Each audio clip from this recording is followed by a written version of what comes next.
The dinner plates crashed against my arm and I felt the hot soup soak through my uniform. Manager Davis stood over me, his face red with anger, while the entire restaurant went silent. "This is the third complaint this week, Maya," he shouted loud enough for everyone to hear. My hands shook as I wiped the mess, feeling dozens of eyes burning into my back. The wealthy customers whispered and pointed. My coworkers looked away embarrassed for me. I wanted to disappear right there on that expensive carpet. But I couldn't afford to lose this job.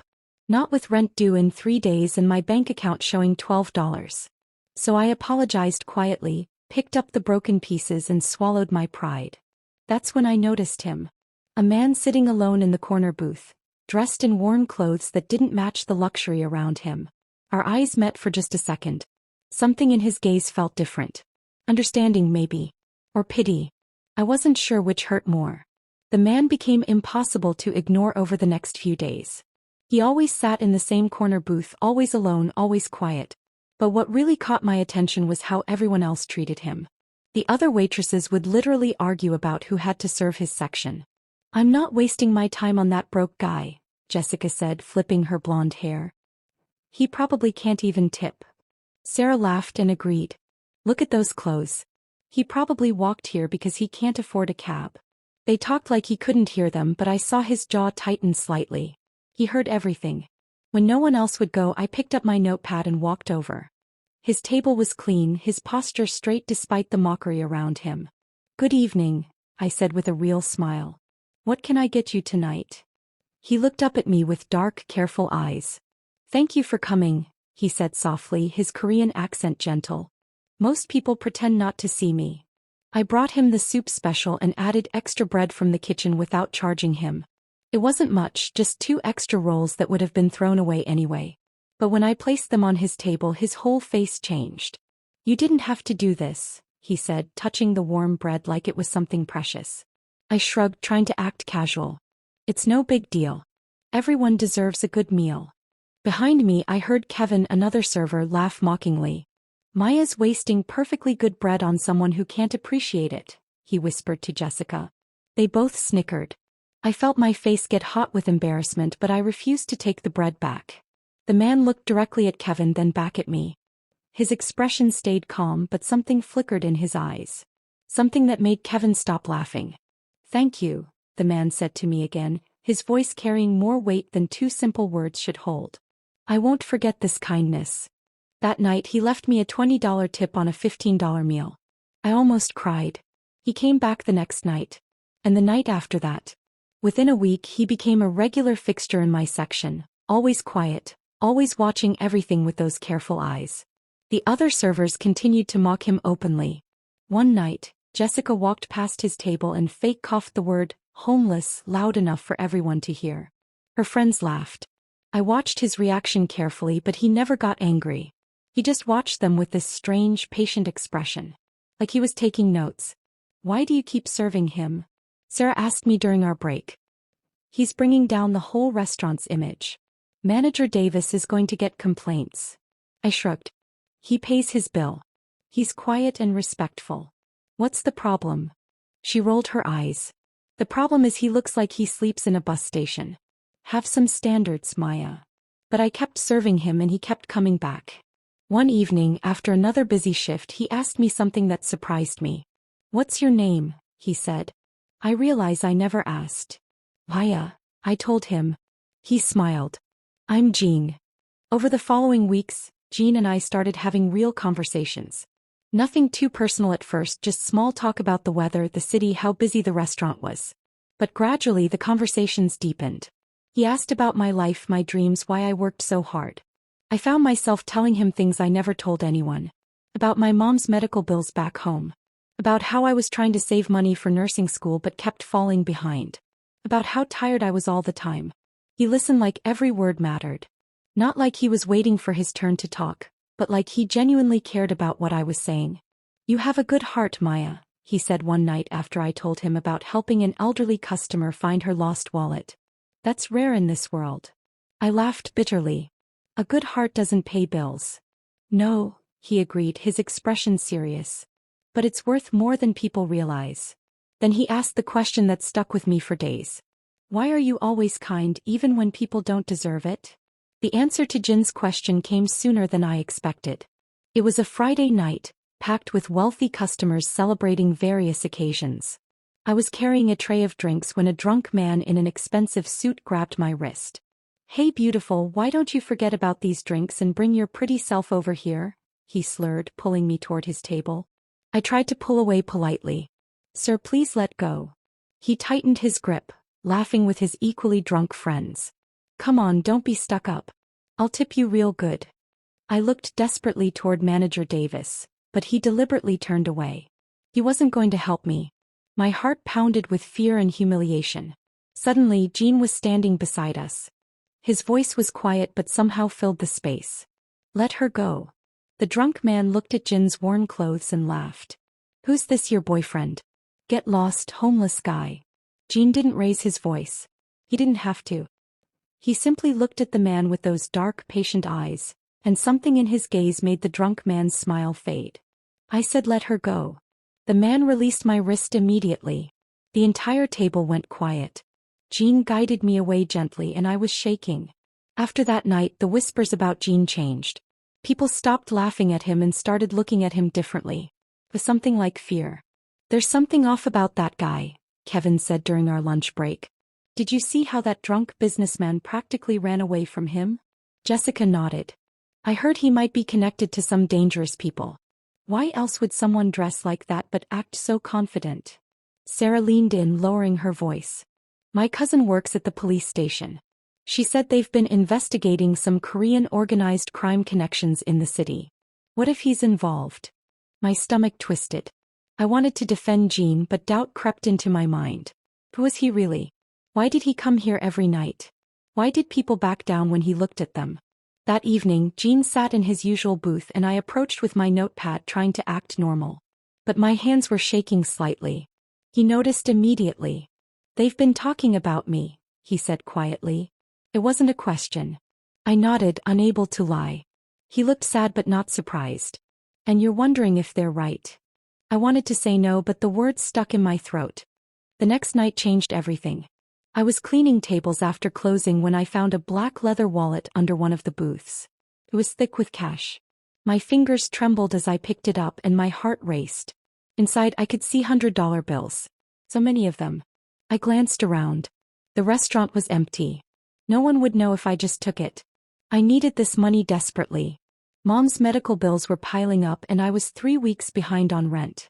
This wallet could solve all my problems. My hand closed around it and I felt the weight of temptation pulling at me. Then I remembered Jin's question. "Why are you always kind even when people don't deserve it?" I took a deep breath and walked straight to Manager Davis's office. "Someone left their wallet," I said, placing it on his desk unopened. He looked surprised. "You didn't check inside?" "No, sir." The next day, Manager Davis called me into his office. Gene was sitting there in his worn jacket, looking at me with those careful eyes. "This is your wallet?" I asked, shocked. He nodded slowly. "Thank you for returning it." Everything fell apart the following week. Manager Davis called me into his office with a serious expression. Jessica and Sarah were already there, along with Mrs. Chin, the hotel's head supervisor. "Maya, we've received reports that you've been stealing tips from the communal jar," Mrs. Chin said coldly. My mouth dropped open. "That's not true. I would never." "We have witnesses," Manager Davis interrupted, gesturing to Jessica and Sarah. They both nodded, avoiding my eyes. Jessica spoke up. "I saw you taking money from the jar last Tuesday." "So did I," Sarah added quickly. "I'm sorry, Maya, but we can't ignore this." I looked at them in disbelief. "You're lying." "Why would you lie?" Mrs. Chin held up her hand. "We also found an envelope of cash in your locker during a routine inspection." "Can you explain that?" My blood ran cold. "That's my rent money. I've been saving it." "Right," Mrs. Chin said, her voice dripping with sarcasm. "You're suspended without pay, effective immediately, pending investigation." I looked desperately around the room. "This is a setup. Please, I need this job." But no one would meet my eyes. As security escorted me out, I searched the restaurant for Gene. He was nowhere to be found. The walk out of that restaurant was the longest of my life. Every customer stopped eating to watch. Every coworker whispered and stared. I heard Jessica's voice carry across the dining room. I knew she was trouble. Poor people always are. My hands shook as the security guard held my arm, walking me through the tables like I was a criminal. I kept my head high, refusing to cry in front of them, but inside I was breaking apart. Outside, the cold night air hit my face. I stood there on the sidewalk in my uniform, jobless, humiliated, and alone. When I got home to my tiny apartment, I pulled out my phone with trembling fingers and typed a message to Jin's number. He had given it to me weeks ago, saying to call if I ever needed help. They fired me. They said I stole. It's not true. I don't know what to do. I hit send and waited. Minutes passed. Then an hour. Then 2 hours. No response. I checked my phone obsessively throughout the night. Nothing. By morning, I accepted the painful truth. Jin had disappeared when I needed him most. Maybe everyone was right. Maybe I was just a fool. The next 5 days were the hardest of my life. I called and texted Jin repeatedly. Every message went unanswered. Every call went to voicemail. I went back to the restaurant hoping to see him in his usual booth, but he never showed up. The staff looked at me with disgust and told me to leave. Your kind isn't welcome here anymore, Manager Davis said. My rent was due in 2 days and I had no way to pay it. My landlord left threatening notes on my door. Mom called from home, asking why I hadn't sent money for her medications this month. I couldn't tell her the truth. I couldn't tell her that I'd lost everything because people decided to lie about me. I spent my days applying for new jobs, but everywhere I went they called the hotel for references. And every time they didn't hire me. By the 5th day I had given up. I sat in my apartment surrounded by unpaid bills and accepted my fate quietly. That's when I heard something slide under my door. A black envelope. My hands shook as I picked it up and opened it carefully. Inside the envelope was a thick, elegant invitation printed on expensive cardstock.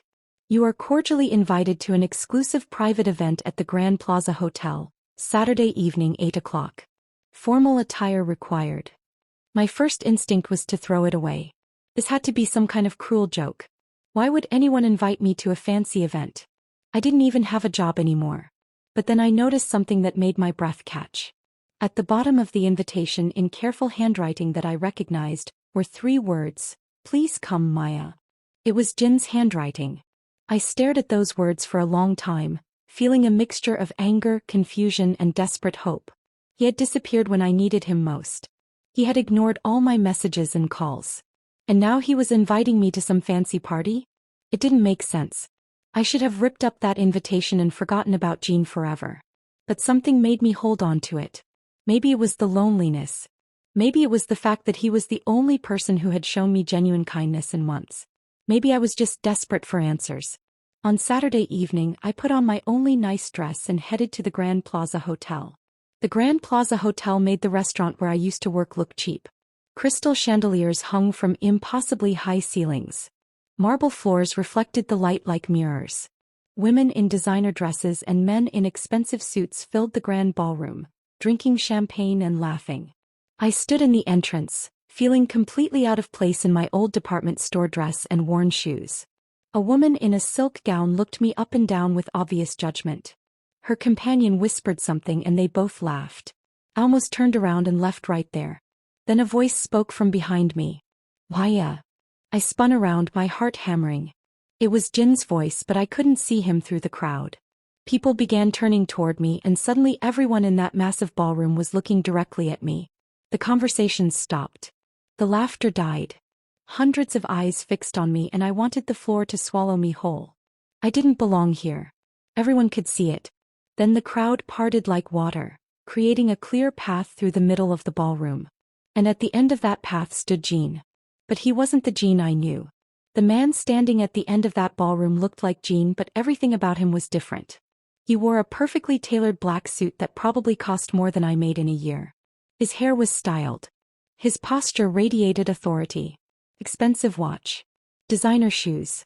Everything about him screamed wealth and power. But his eyes were the same. Those dark, careful eyes that had watched me with understanding all those nights in the restaurant.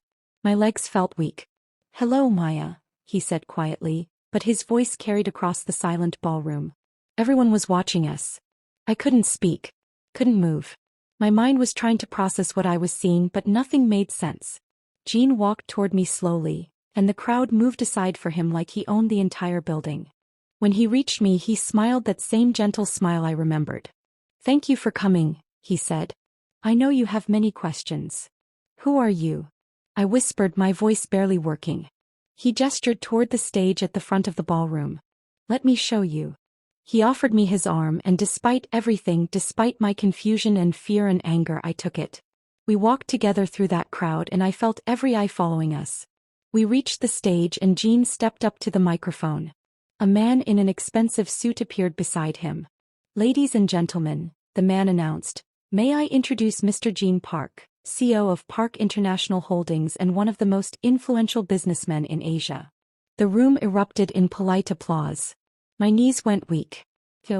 Influential businessman? I looked at the man on stage, and he was looking directly at me with apologetic eyes. "For the past 3 months," Gene continued, his voice calm and steady, "I have been conducting a social experiment. I disguised myself as someone with nothing to test the character of people in this city. I visited the Riverside Hotel restaurant every night, dressed in old clothes, presenting myself as poor and powerless." Murmurs rippled through the crowd. People leaned toward each other, whispering. I stood frozen, trying to understand. "I was curious," Gene said, "to see how people would treat someone they believed had no money, no status, no power to benefit them." The results were revealing. He pressed a button, and a large screen descended behind him. My stomach dropped as I realized what was about to happen. He had evidence. He had been recording everything. The screen lit up with crystal-clear video footage. My heart pounded as I recognized the Riverside Hotel restaurant. The first clip showed Jessica walking past Jin's table. Her voice came through the speakers clearly. Why does management even let people like that in here?" The wealthy crowd in the ballroom gasped. The next clip showed Kevin laughing with other servers. "That homeless guy is back again. Someone should call security." More clips played. Sarah making disgusted faces. Other servers arguing about who would have to serve the broke Asian guy. Customers complaining to management about his presence. Each clip was more damning than the last. Then Jin's voice cut through. "I documented 37 instances of discrimination, mockery, and outright cruelty over 3 months. From staff and customers alike." He paused, and his eyes found mine in the crowd. But there was one exception. The screen changed. New footage appeared. This time it showed me bringing Gene extra bread, smiling at him genuinely, defending him quietly when others mocked him. The video showed me returning his wallet without opening it. My face burned with embarrassment watching myself on that huge screen. "Maya Johnson," Gene said clearly. "A waitress who could barely pay her own bills showed me more dignity and kindness than anyone else in that entire establishment." Gene pressed another button, and new footage appeared. My blood ran cold. This video showed Jessica and Sarah in Manager Davis's office, talking in hushed voices. "We need to get rid of Maya," Jessica said on the recording. "She's making the rest of us look bad, being all nice to that creepy poor guy." Sarah nodded. "Let's plant some money in her locker and say she's been stealing. Davis will believe us over her." The ballroom erupted in shocked whispers. I felt dizzy watching proof of their betrayal play out in front of hundreds of people. The video continued, showing them placing an envelope in my locker, then reporting me to Mrs. Chen. Everything had been captured. "These women," Gene said, his voice colder now, "conspired to destroy an innocent person's livelihood because her kindness made them uncomfortable." He gestured to someone in the crowd. Security guards appeared, escorting Jessica, Sarah, Manager Davis, and Mrs. Chen forward. They had been in the ballroom all along. Jessica's face was white with terror. Sarah was crying. Manager Davis looked like he might be sick. Mrs. Chen tried to maintain her dignity, but her hands were shaking. "You're all fired," Gene said simply. "Effective immediately. Legal action for conspiracy and defamation will follow. No shouting. No drama. Just cold, calm facts." The 4 of them were escorted out while the entire ballroom watched in silence. Then Gene turned to me. "Maya," Gene said, his voice softening as he looked at me. "I need to explain something." The ballroom was completely silent. Hundreds of people watching this moment unfold. "Everything I did was a test," he continued. I have substantial business holdings in this city. Before making major investments, I wanted to understand the character of the people here. So I disguised myself and visited various establishments, observing how people behaved when they thought I was powerless. He stepped closer to me. I visited 15 different restaurants over 6 months. I was mocked, ignored, or openly discriminated against in every single one. By staff and customers. Hundreds of people saw me and judged me as worthless because of my clothes. His eyes held mine. Until I met you. You were the only person in this entire city who treated me with genuine kindness, expecting nothing in return. The only one who saw me as a human being deserving of dignity. My eyes filled with tears. You were testing me? He shook his head. I was testing everyone. You were the only one who passed. The crowd murmured. Some people looked ashamed. Others looked moved. Maya, Jean said quietly, you changed something in me. I had begun to lose faith in humanity. You restored it. Jean reached for my hand and I let him take it. His touch was warm and familiar, the same gentle touch from all those nights at the restaurant. I disappeared when you were fired because I was gathering evidence, he explained. I wanted to make sure justice was served properly. I'm sorry for the pain that caused you. Tears rolled down my cheeks. The weight of the past weeks hit me all at once. The humiliation, the fear, the loneliness, all of it came flooding out. I thought you abandoned me, I whispered. Never, he said firmly. I was preparing this moment. Preparing to show everyone who you really are. He turned back to the crowd. Maya Johnson demonstrated more integrity in 3 months than most people show in a lifetime. While struggling with her own financial problems, she showed kindness to someone she believed had nothing. She returned a wallet full of cash without taking a single dollar. She stood up for someone everyone else mocked. The crowd was completely silent, hanging on every word. She represents what humanity should be, Jean continued. And tonight I want to thank her publicly for being that light in a dark world. He squeezed my hand gently. Maya, you changed my life. Now I'd like to change yours. My heart pounded. How? Jean gestured to a man in a suit who approached with a leather folder. I'm offering you a position as Director of Community Relations for Park International Holdings, Jean said.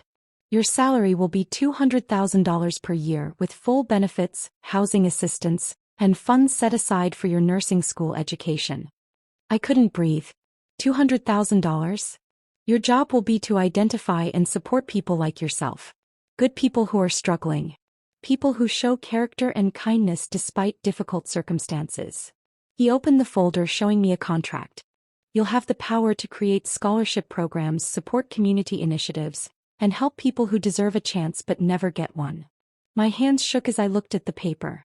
It was real. All of it was real. I don't need a servant or an employee who fears me, Jean said softly. I need someone with genuine kindness and integrity to help guide how my company interacts with this community. Someone who understands what it means to struggle. Someone who knows the value of dignity. He looked at me with those same careful eyes. You don't have to accept. There's no pressure. But I'm offering you the opportunity to do good in this world on a scale you never imagined. I looked up at him, tears streaming down my face. Yes, I whispered. I accept. The ballroom erupted in applause. The next few minutes were a blur. People approached, wanting to meet me, congratulate me, network with me. Women who would have looked right through me an hour ago now wanted to be my friend. Men who would have dismissed me were suddenly interested in conversation. But Jean stayed beside me, guiding me through it all with quiet protection. Then I saw them. The women from the restaurant. Not Jessica and Sarah. They'd been escorted out. But all the other servers who had laughed at Jean, who had mocked him, who had treated him like trash. They stood near the ballroom entrance, dressed in their finest clothes, clearly hoping to meet the wealthy CEO they'd heard would be here. Their faces went pale when they recognized him. Then paler when they saw me standing beside him in a position of honor. One by one they tried to approach. Mr. Park, I'm so sorry, I didn't realize. Jean held up his hand, stopping them mid-sentence. He didn't say a word. Didn't acknowledge them at all. He simply looked through them like they were invisible. The way they had looked through him. The silence was devastating. More painful than any insult could have been. They realized too late what they'd lost. Jean turned away from them and back to me. Shall we go? He asked gently. I nodded and we walked out together. My new life started immediately. Jin's company provided me with a beautiful apartment, helped pay off my mother's medical bills, and enrolled me in nursing school with full financial support. But the most important thing was the work itself. I spent my days identifying people who needed help. People like I had been, working hard, struggling quietly, showing kindness despite having nothing. We created scholarship programs for students who couldn't afford education. We funded community health clinics in poor neighborhoods. We supported small businesses owned by good people who just needed a chance. And through it all, I remained myself. The fancy title, the money, the respect from people who used to look down on me. None of it changed who I was inside. I still remembered what it felt like to be invisible, to be judged, to be dismissed. That memory kept me grounded. One day, about 3 months into my new role, I was visiting one of our community centers. A young girl approached me nervously. "Miss Johnson," she said quietly, "thank you for the scholarship. My mom says you're an angel."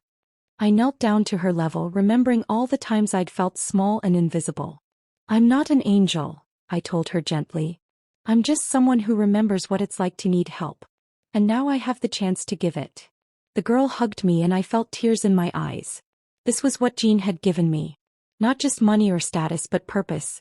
6 months into my new position, Jean invited me to his private office. Floor-to-ceiling windows overlooked the entire city, and the view was breathtaking. But Jean wasn't looking at the view. He was looking at me with that same careful expression I remembered from the restaurant. "You've done remarkable work," he said. "The programs you've implemented have helped hundreds of people already." I smiled. "It's the best job I've ever had." He was quiet for a moment, then gestured to the seat across from his desk. "Maya, I want to tell you something. Something I've never told anyone." I sat down, seeing something vulnerable in his eyes. "5 years ago," he began, "I was engaged to a woman I thought I loved. She was beautiful, charming, from a good family. Everyone approved of the match." He paused, looking out the window. "Then I lost everything. A business deal went wrong and overnight I went from wealthy to broke. I had nothing." His jaw tightened. "She left me the same day. Didn't even wait to see if I could recover. She said she couldn't be with someone without prospects. Within a month, she was engaged to my business rival." I saw the old pain in his eyes. "That betrayal broke something in me," he continued. "I stopped trusting people. I rebuilt my fortune, but I was hollow inside, convinced that everyone only valued money and power." He turned to look at me directly. "That's why I did the experiment. I needed to know if genuine goodness still existed in this world. If anyone could see value in a person who appeared to have nothing." His voice softened. "You healed something in me, Maya. You reminded me that real character exists. That kindness is real." I felt tears in my eyes. "I just treated you like a person." "Exactly," he said. "And that changed everything." A year passed. The community programs flourished. We'd helped over 1,000 people, providing scholarships, medical assistance, business loans, housing support. Every day I met people whose lives were transformed by simple acts of kindness and opportunity. But something else was changing too. I noticed it in the people I'd gone to school with, the old coworkers from other jobs, even strangers on the street. They treated me differently now. Not because I was different, but because they knew I had power and resources. The same people who would have ignored me a year ago now smiled and waved. The same people who would have looked down on me now wanted to be my friend. It would have been easy to become bitter. To remember every slight, every dismissal, every moment of being invisible. To use my new position to get revenge on everyone who'd hurt me. But I didn't. Instead, I helped people even when I remembered they hadn't helped me. I funded programs in neighborhoods where I'd once been rejected. I supported organizations that had once turned me away. Not because they deserved it, but because the people they served deserved it. Because the children, the elderly, the struggling families, they weren't responsible for how others had treated me. Jean noticed. "You're a better person than I am," he said one day after watching me approve funding for a restaurant that had once refused to hire me. I shook my head. "I just remember what it's like. And I refuse to let bad experiences turn me into a bad person." He smiled. "That's exactly what makes you better." 2 years after that night at the Grand Plaza Hotel, I stood in Jin's office again. The city spread out below us, full of people, some kind, some cruel, most just trying to survive. Do you ever regret it? I asked Jean suddenly. The test. Disguising yourself. He considered the question carefully. I regret the pain it caused you. The weeks you spent thinking I'd abandoned you. He turned to me. But I don't regret what it taught me. Or what it led to. He gestured to the reports on his desk, filled with success stories of people we'd helped. None of this would exist if I hadn't met you. If you hadn't shown me that genuine goodness still exists. I looked at the reports, thinking about all the lives that had been changed. Including mine. You know what I learned? I said quietly. Kindness is never wasted. Even when people don't appreciate it in the moment, even when it seems like being good gets you nowhere. It matters. Jean nodded. It waits, he said. What? Kindness waits, he repeated. It waits for the right moment to return everything you gave. Sometimes it takes time, but it always comes back. We stood together in silence, watching the city. Somewhere down there, someone was being kind to a stranger. Someone was helping someone else even though they had nothing to gain from it. Someone was choosing goodness over convenience. And maybe, just maybe, that kindness was being noticed. Being remembered. Waiting for its moment to return multiplied. I smiled, thinking about a young waitress I used to be, struggling and invisible but refusing to be cruel. She'd had no idea what her small kindnesses would become. But she'd planted seeds anyway. And now they were blooming everywhere.